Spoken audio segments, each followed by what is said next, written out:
एक जिंदा सांप राजा की लड़की के पेट में रहता था। सांप ने राजा की लड़की को अपने वश में किया हुआ था। जब रात होती तो वो कुछ देर के लिए राजकुमारी के मुख से बाहर निकलकर जंगल की तरफ चला जाता और सुबह होने से पहले ही वो फिर से उसके अंदर चला जाता। राजकुमारी इस बात से बिल्कुल अनजान थी कि उसके अंदर एक सांप ने डेरा डाला हुआ है। अनजाने में वो पूरी तरह से उस नाग के वश में थी। राजमहल में किसी को भी इस बात की भनक तक नहीं थी कि राजकुमारी के अंदर एक 7 फुट का सांप रहता है। सभी यही समझते कि पता नहीं राजकुमारी को क्या बीमारी लग गई जिसके कारण वो हमेशा अचेत रहती है। बड़े से बड़े वैद्य और हकीम भी इस बात का पता नहीं लगा पाए। लखन जब राजमहल के अंदर गया तो उसने देखा कि वहाँ पर बहुत सारे वैद्य और हकीम राजकुमारी को ठीक करने के लिए लगे हुए हैं। एक कोने में खड़े होकर चुपचाप लखन ये सारा माजरा देखने लगा। जब शाम का समय हुआ तो सभी हकीम और वैद्य धीरे धीरे करके वहाँ से चले गए। तब लखन राजा के मंत्री के पास गया और बोला, मंत्री महोदय, सभी अपना प्रयास कर चुके हैं, अब एक मौका मुझे भी दिया जाए।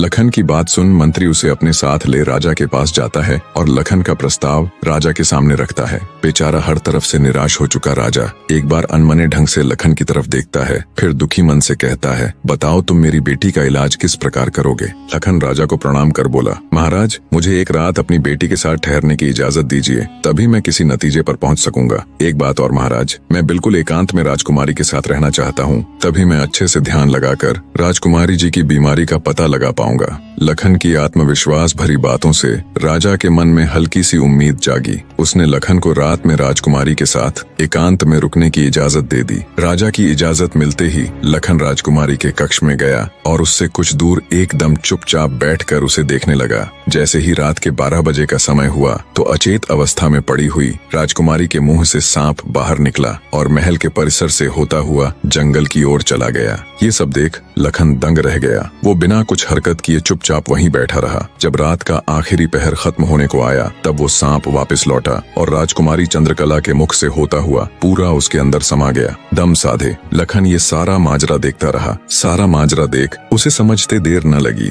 कि राजकुमारी की सारी बीमारी की जड़ ये सांप ही है। सुबह हुई तो राजा चंद्रसेन डर और बेसब्री के मिश्रित भावों के साथ लंबे लंबे कदम रखता हुआ अपने मंत्री के साथ राजकुमारी के कमरे में आया और बेसब्री से उसने लखन से पूछा, बताओ लड़के, तुम किस नतीजे पर पहुंचे? क्या मेरी बेटी ठीक हो जाएगी? लखन बोला, महाराज, मुझे राजकुमारी की बीमारी का पता चल गया है और ईश्वर ने चाहा तो वो जरूर ठीक हो जाएगी। आप मुझे एक रात का समय और दीजिए और मेरे लिए एक तलवार, एक मिट्टी से भरी हुई बड़ी सी बाल्टी का इंतजाम कर दीजिए। लखन की बात सुन राजा को बहुत सुकून मिला। उसने मंत्री को लखन के द्वारा मांगा गया सारा सामान उसे देने का निर्देश दिया। अब सभी को इंतजार था तो बस रात